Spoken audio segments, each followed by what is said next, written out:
Those who have taken a wife all know that a wife should be cherished tenderly. One should not only be concerned about her daily life but also pay heed to her joys and sorrows and even shield her from wind and rain. However, as for me, my wife committed adultery and got pregnant.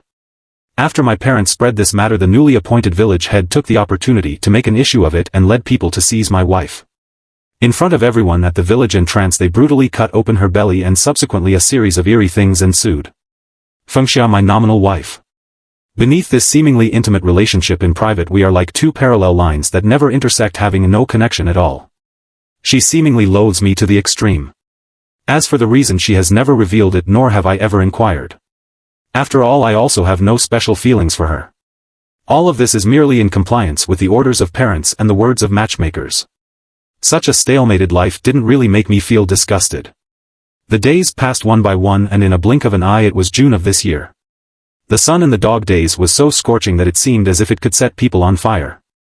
That intense heat made one feel extremely flustered.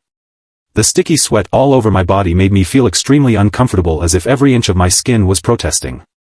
Unable to bear the sweltering heat any longer, I plunged into the river, hoping to relieve myself with the cool river water. But who could have imagined that this wash actually uncovered a secret that left me dumbfounded: Fengxia's affair. There was a cave by the river. The cave already exuded an air of mystery. At this moment a series of intoxicating moans that made one blush slowly wafted out from the cave entrance and directly penetrated into my ears. I heard clearly that the voice was undoubtedly Fengxia's. In an instant I felt as if a cuckold was firmly placed on my head. Anger surged like a tide in the bottom of my heart, and the veins on my body bulged uncontrollably. However, in the end I still didn't dare to rush into the cave and catch the two in the act. Speaking of which, this could be regarded as my cowardice.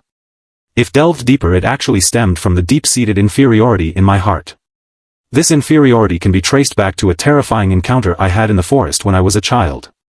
At that time a hideous and ugly monster launched a sneak attack on me without warning. The monster looked neither human nor ghost.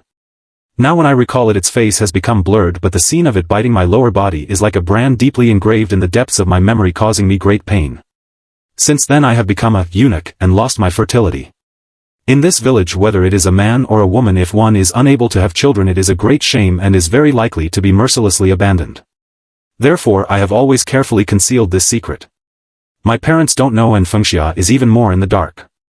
I gritted my teeth, suppressing the anger and humiliation in my heart, and came ashore from the river, walking home with heavy steps. After returning home my thoughts were as tangled as a mess. Eventually the truth will come to light. Sooner or later people will discover Fengxia's affair.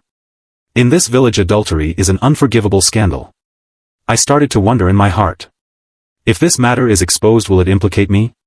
After much deliberation I decided to persuade Fengxia to be more restrained and respect herself. Having made up my mind, at night with a nervous heart I knocked on Fengxia's door. Dong dong. Who? Fengxia's cold voice came from inside the room. It's me. I replied softly. With a creak the door slowly opened. Fengxia stood at the door expressionlessly, looking at me coldly. Her gaze seemed to be able to freeze people. What's the matter? She asked, her tone full of impatience. Who is the man with you in the cave? I summoned up my courage and directly threw out the question in my heart. Instantly the atmosphere seemed to freeze and there was a deathly silence for 2 seconds. Following, Fengxia's face quickly darkened like the sky before a storm. Were you following me? She questioned, her voice tinged with a hint of panic and anger. Is this a kind of disguised admission? I retorted, staring intently at her. At this moment Fengxia's entire face had turned completely dark, as if it could drip water. Who he is has nothing to do with you. After she said that, she was about to close the door. But as soon as these words were spoken they seemed to ignite the anger in my heart. With a bang I forcefully pushed the door open and bent down to grab Fengxia, who had been knocked down by the door. Tell me, how is it none of my business? I roared with my eyes wide open and my teeth bared. At that moment I really wished I could slap her hard twice to make her realize how absurd she had been. But for some reason, just as I raised my hand, I suddenly felt a chill down my spine, as if something was lurking in the dark, eyeing me menacingly. Who? Out of instinct I suddenly turned my head and shouted loudly. In the dimly lit window outside the moonlight was hazy, and a black shadow flashed by at an extremely fast speed, leaving only a vague outline. Was it the adulterous man? Most likely. This guy is really bold. Thinking of this, the anger in my heart burned even more. I turned my head and stared at Fengxia even more fiercely. And she suddenly laughed. That smile was abrupt and sarcastic, as if she was mocking my incompetence and anger. How is it none of your business? You, eunuch, how dare you even open your mouth? Her words were like a sharp blade piercing straight into my heart. With a boom, although her voice wasn't loud, my ears seemed to be struck by a heavy hammer buzzing. You're not even a real man. How can you give me happiness? I advise you not to meddle in other people's affairs, or don't blame me for not keeping my mouth shut. Her threat was like a series of slaps hitting me hard in the face. At this moment I completely cowered. The anger in my heart was instantly replaced by fear. No wonder she had always hated me. It turned out that she had long discovered my secret. I walked out of the room dejectedly, as if my soul had been sucked out. I felt completely controlled by her. I thought this was already the worst situation, but unexpectedly even more terrifying things were yet to come. In that dark corner my parents slowly walked out. Their eyes were gloomy and terrifying, with a chilling light in their black pupils. Son, is what she said true? My father's voice was low and cold. It was more like they already had the answer in their hearts than an interrogation. They were angry that they had raised such a useless person like me. They also resented Fengxia for being so ruthless and showing no mercy at all. Since that's the case, don't blame us for being cruel, my father said through gritted teeth. At that moment they seemed to have made a certain decision. Their eyes were dim and then they turned and left. That night I lay in bed tossing and turning, terrified. Every tiny sound could make me tremble all over. Fortunately my parents still took family affection into account. For the sake of face, the next day they came to me and decided to help me keep this secret. And they believed that the best way to keep the secret was, thus, with a beaming smile, mother carried a bowl of poisoned soup and came before Fengxia. Why are we having such a good meal today? Fengxia inquired with a puzzled look. It's been quite a few years since you two got married. Your father and I are eager to get one's grandchildren, so we're giving you a little something in advance to build up your strength. Mother casually fabricated an excuse without the slightest suspicion. Fengxia picked up the bowl and gulped down the soup with a gurgling sound. After that, she even licked her lips with a look of satisfaction. She was so engrossed in the deliciousness of the soup that it was only after a long while that she noticed my uneasy expression. What's wrong with you? She asked, furrowing her brows. I opened my mouth but didn't know how to respond. At this moment, Fengxia suddenly opened her eyes wide, her hands clenching her throat tightly, and her face contorted in pain. She was in excruciating pain but couldn't utter a single sound. She could only endure the immense suffering in a silent struggle. Finally, after a series of hideous writhing and struggling, Fengxia's throat seemed to be blocked by something. She could no longer make a sound and became mute. Moreover, since she was illiterate to begin with, she was now completely unable to defend herself.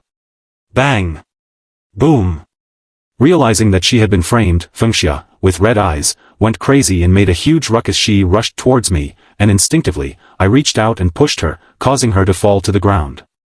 Then, she staggered and rushed towards my parents. My parents showed no mercy and slapped her several times, knocking her down again. Humph! You committed adultery first, and my son is indeed a good-for-nothing. One thing cancels out the other. Weary, even from now on, live a good life, don't be ungrateful.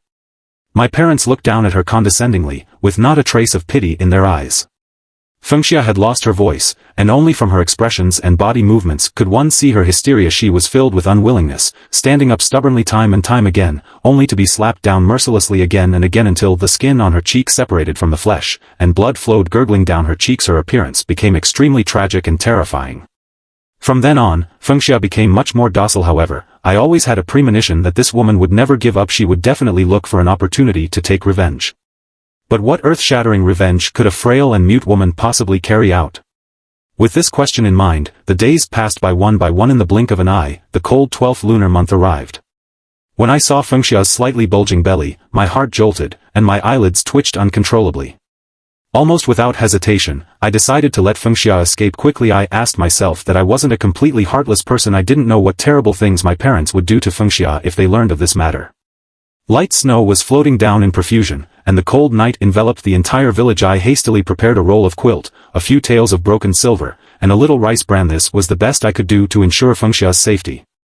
Leave the village, the farther, the better, I said anxiously, pushing Fengxia. As I spoke, the unease in my heart surged like a tide.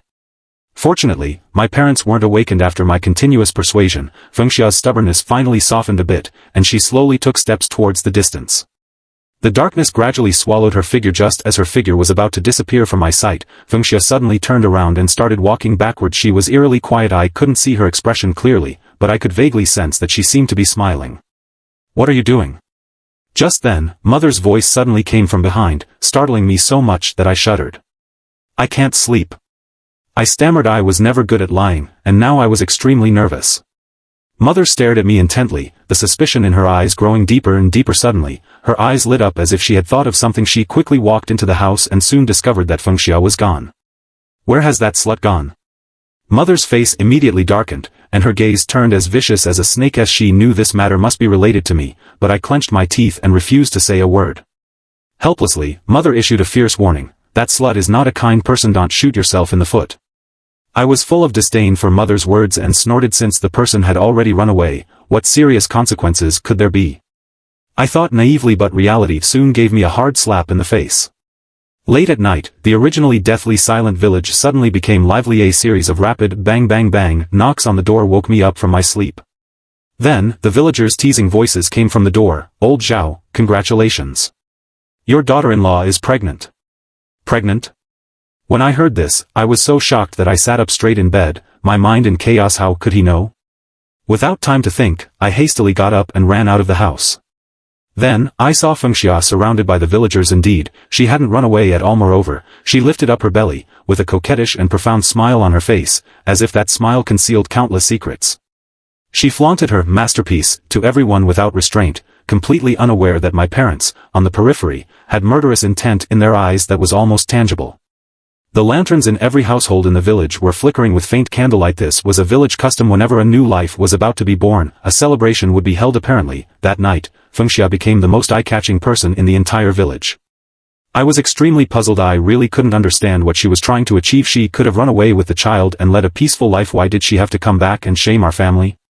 But all we would lose was our face, while what she was about to lose might be far more than that. That night, I lay in bed, sleepless all night. The next day, just as the sky was dawning, my parents, with heavy dark circles under their eyes, went out. The place they went to was the newly appointed village head's house. It seemed that after a night of mental struggle, they finally decided to make a last-ditch effort. The process of complaining was simple. My parents only needed to say one sentence: "I'm a eunuch."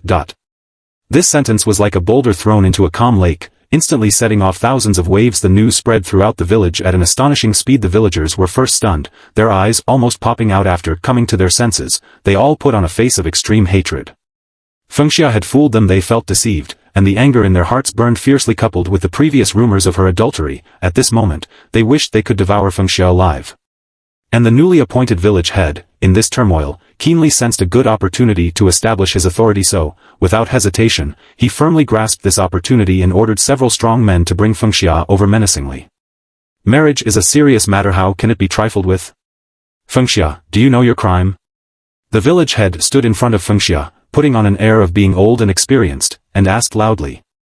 Fengxia couldn't speak, but the anger in her heart was unbearable. She spat forcefully in the village head's face to express her dissatisfaction and resistance. This time, the village head was completely enraged. A sinister glimmer emerged from the depths of his previously fixed eyes. In a fit of anger, he directly ordered, "Fengxia has violated the village rule. Subject her to the most severe punishment. Cut open her belly to take out the baby. The bastard cannot be left alive." At the third quarter of noon, the time for execution arrived. The village entrance was surrounded by a dense crowd of villagers, layer upon layer, packed tightly. My parents were also squeezed in the crowd. Seeing this scene, they couldn't help but slightly curl the corners of their mouths, and that smile carried a hint of vengeful pleasure. Dong! A dull sound of a bronze drum resounded through the sky, breaking the tense atmosphere at the scene. A burly, rough man with a fleshy face, holding a curved blade, walked slowly towards Fengxia with heavy steps. The man is a eunuch, the woman committed adultery, and the parents reported it. What a strange family. The man muttered as he walked, with a ferocious expression on his face. As soon as these words were spoken, it was like dropping a bomb in the crowd, causing a burst of laughter. His words echoed the thoughts of many, yet they instantly turned my face ashen, with shame and anger churning within me. At this moment, I had become the laughingstock of the entire village, utterly humiliated and with no place to hide my face. Filled with indignation, I stared at Fengxia. Countless questions swirled in my mind. Desperately wanted to ask her, is it worth it? Is sacrificing your own life and that of your child really worth it for such revenge? However, I couldn't bring myself to voice these questions, and she was unable to answer. Dong! Once again, the sound of the bronze drum resounded, as if it were the countdown to death. The man took a deep breath and suddenly struck. The sharp, curved blade glinted coldly in the sunlight, like a frigid viper, plunging straight into Fengxia's lower abdomen. In an instant, blood gushed forth from the wound like a fountain, quickly soaking the ground beneath her feet and staining it a deep crimson. Visibly, Fengxia's face began to contort and twitch in excruciating pain, her eyes filled with suffering and grievance.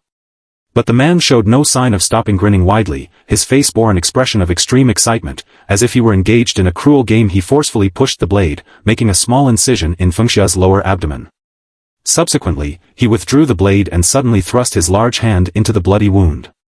In an instant, Fengxia arched her body to the extreme, like an enraged river shrimp, emitting a silent scream. The nauseating, sticky sound of groping, though not loud, reverberated clearly in everyone's ears, as if it were a sound from the depths of hell. Following, with a large spray of blood, the man pulled out a mass of something from Fengxia's belly. It was a baby, yet not quite like a baby. It was so small that its features and bones had not fully developed. Curled up in the man's hand, it was impossible to tell whether it was a boy or a girl. Its strange appearance was terrifying, like a creature from another world. The man's actions were too rough, and he accidentally pulled out Fengxia's intestines. The village's old physician stepped forward to examine her and gave the diagnosis: she had only 3 days left to live. This news was undoubtedly a great tragedy for Fengxia, yet for some, it seemed like a piece of extremely good news. I looked at Fengxia, lying on the ground with empty eyes and a faint breath. My heart was filled with a complex mixture of emotions, and I felt extremely uncomfortable at this moment. I increasingly felt that her act of revenge was so unworthy, but everything was already irreparable. That man remained like a ghost hidden in the darkness, never showing himself. "He abandoned you," I said softly, my voice seeming particularly ethereal in this deathly still atmosphere.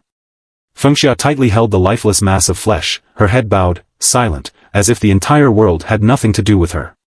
"You're about to die, and those people won't let you go," I spoke again, my gaze fixed intently on her. I clearly saw Fengxia's body tremble slightly. At that moment, I thought she was afraid, but the truth far exceeded my imagination. She slowly raised her head, and in her swollen eyes, filled with blood and tears, there was a madness and an indescribable excitement. "It's good to die, only death can awaken it." Fengxia squeezed out these words with all her might from her throat, her voice hoarse and eerie. Then, everything fell into an eternal silence, for she bit off her tongue fiercely, and her heart ceased to beat. The cold wind howled like a raging beast tonight, light snow began to fall, the snowflakes fluttering down as if they were the tears of sorrow shed for the tragedy in this world. I huddled under the covers. Even though I wrapped myself tightly, I could still feel the bone-chilling cold that penetrated deep into my marrow. This coldness came not only from the freezing temperature but also from the terrifying wails outside the village. Ho! Hoo-hoo! That sound was definitely not human. It was so terrifying that it made one's scalp tingle. Each sound was like a sharp dagger, stabbing straight into the depths of people's hearts, into their fears. No one knew what this sound was exactly or why it appeared in this silent night. People only knew that the next morning, on the snow-covered ground at the village entrance, a row of blood-red, twisted characters suddenly appeared: "I want all of you to die." Cursing people to death was even more hateful than pointing at someone's parents and cursing them to their faces. Moreover, these blood-red characters were clearly written at the village entrance, a blatant provocation to the entire village, incredibly audacious. As for the person who wrote these words, without much thought, everyone knew in their hearts that it was most likely the man who had an affair with Fengxia. "Search. Even if we have to dig 3 feet into the ground, we must find that guy." The village had excitedly assigned the task, looking furious, like an enraged bull. His authority had been challenged time and time again, and his original plan had completely failed, ending in a complete debacle. At this moment, the anger in his heart seemed as if it could set the entire village ablaze. Thus, the villagers all sprang into action. For a time, the entire village was plunged into an eerie and tense atmosphere. Among these people, my parents were the most active, or more precisely, the most anxious, because they knew in their hearts that in this matter, they were the main culprits. If someone really came for revenge, they would surely be the first to bear the brunt. The light snow was still floating leisurely on this day. The village was strangely busy. Some children with unique ideas scurried around like headless flies, rummaging through every nook and cranny, as if the mysterious man would be hiding in some unknown corner, and some shrewd old men tried to play the emotional card, shouting at the top of their voices, "Come out, child, if you admit your mistakes and correct them, you're still a good child." That voice echoed faintly in the village, like a call to the souls. One person would shout, and then another would follow. In the end, the entire village was enveloped by this strange sound, and the sky seemed to be affected by it, becoming even darker. Yet, not a trace of the man was to be seen. After all the commotion, the crowd returned empty-handed. This result inevitably made some people start to murmur. Could it be someone from another village? Someone made such a speculation. But as soon as these words were spoken, someone immediately stood up to oppose them. This is the wilderness, there's only our village here, where would another village come from? Then could it be a wild man? Someone else said, their imagination running wild. Nonsense, there's no such thing as a wild man in this world, someone immediately retorted. No, it's really possible. I remember many years ago, there was a baby boy in our village. It was said that after narrowly escaping death, he ran into the mountains. This remark was like opening a floodgate. Everyone started talking, whispering more and more, and the content they discussed became increasingly absurd. The village head couldn't bear to listen anymore and directly shouted angrily, stopping this chaotic conversation. Strangely, after shouting, he had a solemn, thoughtful look on his face, and no one knew what he was thinking. The crescent moon, like a silver sickle, hung in the night sky. Another silent night fell. My parents sat in the main hall, filled with anxiety, completely without the mood to sleep. Horror, on the night you confronted that slut, did you really see a head outside the window? My parents asked me with worried looks on their faces. I nodded, confirming their question. Just the head? Not a bit of the body? My parents, still not reassured, asked again. I nodded once more. That doesn't make sense. Our window is low. Even if one tilts their head, the side of the body should be visible. How could the body not be seen? Father scratched his head, his face full of confusion, unable to figure out the reason. Mother, on the other hand, rolled her eyes for a long time and seemed to have her own guess. There's a way to do it, she said slowly. What way? Father asked eagerly. Mother immediately got up and walked to the window to demonstrate. She picked up a shovel and pressed it horizontally against the wall, adjusting it to just the right distance so that the shovel head was just visible at the window. That is to say, that night, that person was attached horizontally to the side wall, so only the head was visible, Mother explained. How could a normal person do such a thing? Father immediately raised an objection as soon as he heard this. Mother's eyes flashed, and she lowered her voice and said, a normal person couldn't, but a wild man could. Sizzle. Father sucked in a breath of cold air, and his body couldn't help but tremble. Even I was so shocked by Mother's bold idea that I couldn't speak. But did wild men really exist in this world? As it turned out, wild men really did exist, because, precisely at the position outside the window corresponding to the head of the shovel, a head suddenly emerged without any warning. Bang! Father was so startled that he plopped down on the ground, and my face instantly turned as pale as paper. What's wrong with you two? Mother was completely bewildered by our abnormal behavior. But soon, she turned her head immediately, her originally dazed pupils contracted to the extreme in an instant. Ah! A piercing scream rent the silent night sky, awakening the latent fear deep within our hearts. In the dimness, that head hung there quietly, staring straight at us. Mother was so terrified that she collapsed to the ground, lacking even the strength to crawl backwards. Who are you? Father stammered, his voice trembling, but that head offered no response. Father struggled to his feet and finally summoned up the courage to light the candle. However, the flickering candlelight still failed to reveal the true appearance of the head, for it was covered with bloodstains, making it impossible to discern who it was. Could it be that? Thud. The head suddenly dropped. Strangely enough, it seemed as if it was being pushed by an invisible hand. After hitting the window frame, it actually rolled into the room. That round head rolled towards us round after round, finally stopping right in front of us. This was truly a head without a body. It was not until the village chief rushed over with a group of villagers that Father summoned up the courage again and reached out to wipe the bloodstains off the head. It's the man! Someone exclaimed in surprise. The man is dead. It's the man who laid hands on Fengxia.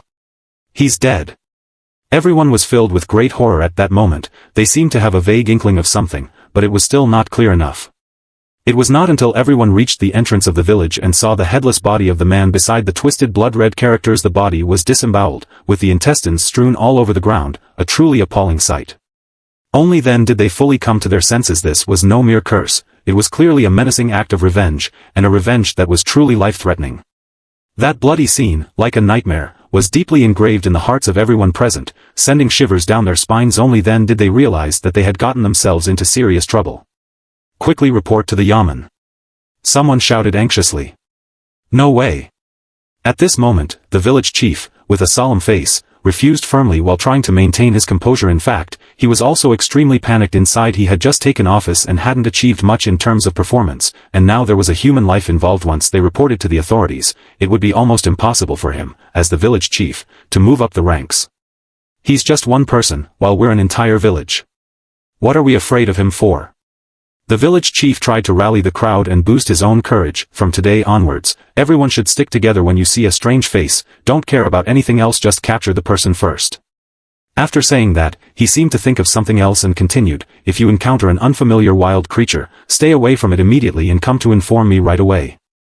After saying these words, the village chief left with a heavy heart. It was uncertain how many people would actually listen to what he said anyway. I had already loathed this self-centered middle-aged man to the extreme.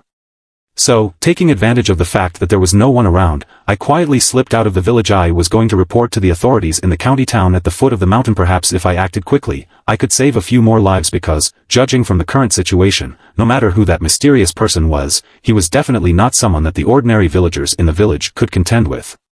The weather was exceptionally cold. That deep and secluded mountain path was like a giant beast with a gaping maw, exuding an eerie and terrifying atmosphere that made one's blood run cold. Along the way, from time to time, green eyes could be seen flickering in the darkness, and strange cries that seemed both like laughter and sobs resounded one after another, constantly assaulting my nerves and challenging my psychological limits. I quickened my pace to the utmost, almost running at full speed. Suddenly, with a thud, I felt dizzy and the whole world seemed to spin. I pitched forward and my head hit the ground heavily, causing me to see stars from the pain.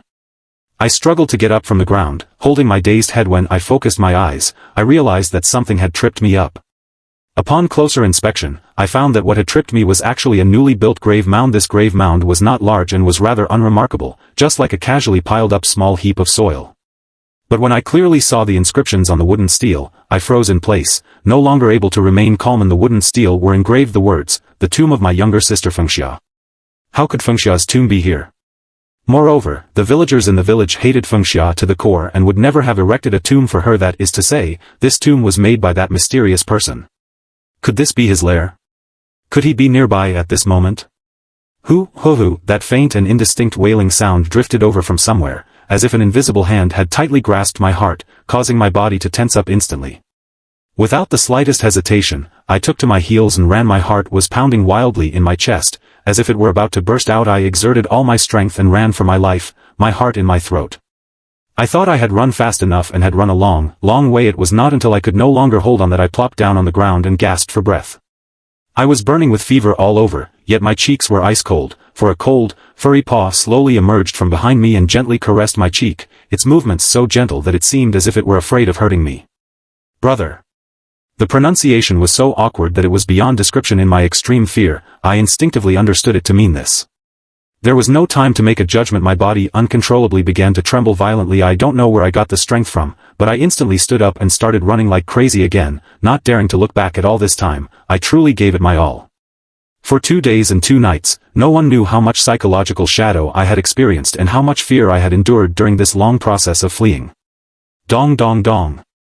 After 3 drumbeats, I finally reached the yamen and eagerly informed the magistrate of the murder case that had occurred in the village.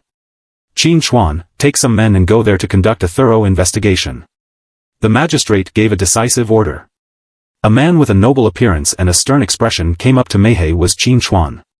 With his company, the journey back seemed to be filled with a sense of security. Instantly, under the rapid gallop of the carriage, we returned to the village in just 1 day.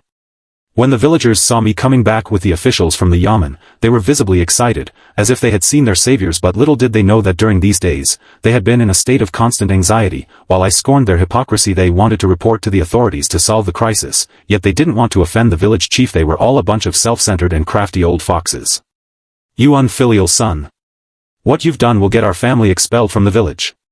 As expected, when my parents saw me coming back with the officials from the yamen, they immediately started cursing at me furiously.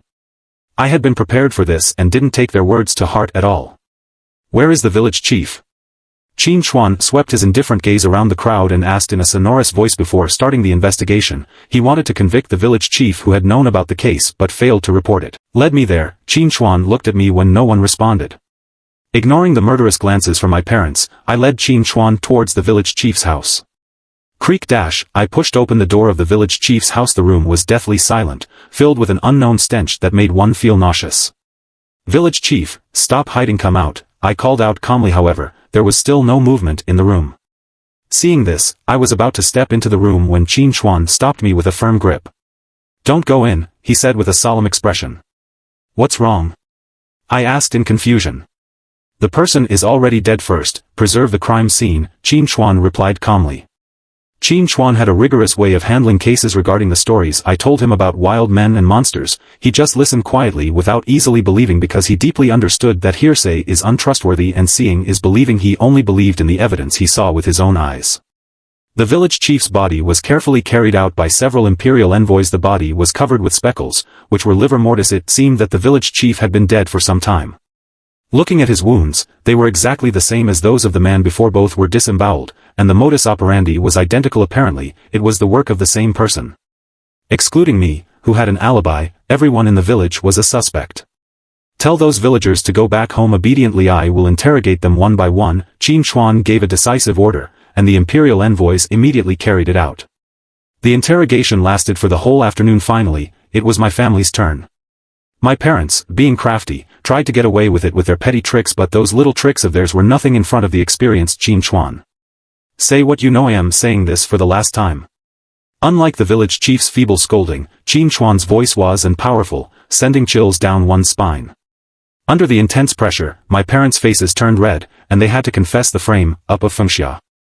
You've been really lucky to have survived until now, Qin Chuan said meaningfully. My parents were so scared that they didn't even dare to breathe, let alone refute. Although the frame up of Fengxia had no direct connection with the current murder case, if investigated thoroughly, my parents were also involved and bore significant guilt. Therefore, Qin Chuan gave my parents a chance to atone for their sins by using themselves as bait to lure the murderer. As soon as my parents heard this, they immediately disagreed, their faces showing expressions of horror. Qin Chuan's smile instantly turned cold, and he said in a firm tone, "First, the murderer's next target is most likely you too, so you are the best candidate. Second, I'm not discussing with you. Don't even think about refusing. This chance to atone for your sins is the greatest leniency I can offer."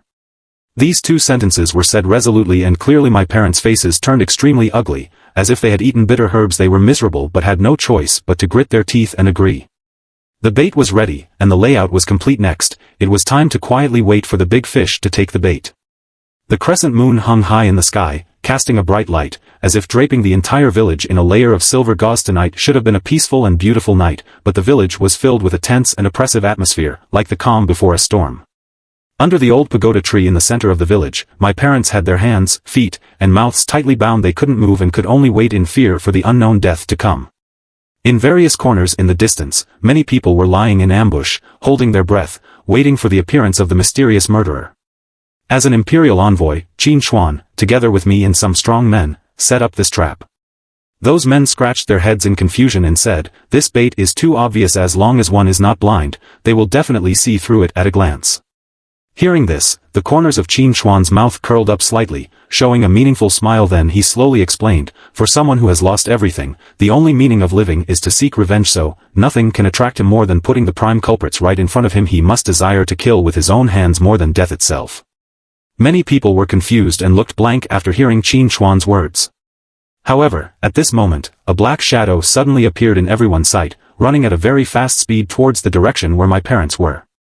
As the black shadow got closer, its outline became more and more visible. It had hands and feet, obviously not a monster, but it was covered with hair all over, and indeed looked like a wild man. My parents, who were closest to the black shadow, were already terrified out of their wits. Their whole bodies went limp, and they lost control of their bowels and bladder. Their eyes were wide open, filled with extreme fear, as if their eyeballs were about to pop out of their sockets. But this was not the best time to act. Qin Chuan suppressed the tension in his heart and turned a blind eye to the tragic situation of my parents. It was not until the black shadow's arms slowly reached out and touched my parents' faces that a steel net suddenly dropped from the sky. "Attack!" Qin Chuan shouted, and rushed forward with the others like a tiger pouncing down the mountain. However, things did not develop as expected. The black shadow reacted extremely quickly. With a sudden hard pull of his hands, he actually tore the steel net apart with his bare hands. Following, an unexpected thing happened. The black shadow actually gave up on my parents, who were within reach, and turned around and ran away. Seeing this, Qin Chuan was stunned, but quickly reacted and immediately ordered the pursuit. I also chased after the others, but I hadn't run far when I felt exhausted. My legs felt as heavy as if they were filled with lead. Helplessly, I had to return home. Tonight was destined to be another sleepless night. I was full of helplessness and sat in the main hall, drinking tea idly. After 2 cups of hot tea, my mood calmed down a bit. Just then, the door was suddenly opened, and a figure appeared at the door. I fixed my eyes and saw a pair of scarlet eyes looking at me through the thick hair, with a somewhat human-like expression. "Brother, help me." The voice was weak and hoarse, as if coming from a distant abyss. "Help you? How can I help you?" I subconsciously tried to communicate with him, but the wild man seemed to have exhausted all his strength and there was no response. With a thud, the wild man fell straight to the ground and stopped moving. I approached carefully and then saw that his back was covered with knife wounds, so deep that the bones were visible. Apparently, these were left by Qin Chuan and the others during the pursuit.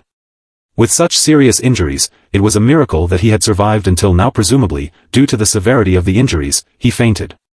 I felt a little more at ease and quickly ran out of the door to find Qin Chuan. Soon, everyone tied up the wild man tightly. The murderer was finally caught. The common people cheered with great joy, and Qin Chuan also unfurrowed his tightly knitted brows. It seemed that this turmoil had finally reached a satisfying conclusion.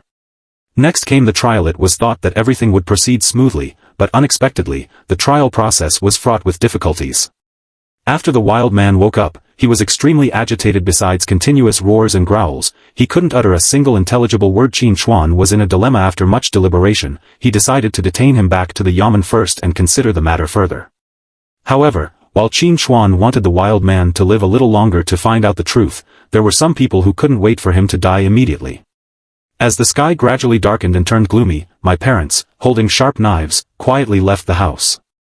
I happened to see this scene from the window. I saw them carefully bypassing the campsite of Qin Chuan and the others, walking towards the room where the wild man was being held. At this time, Qin Chuan and the others were being surrounded by the villagers, toasting and drinking heartily, completely unaware of my parents' actions.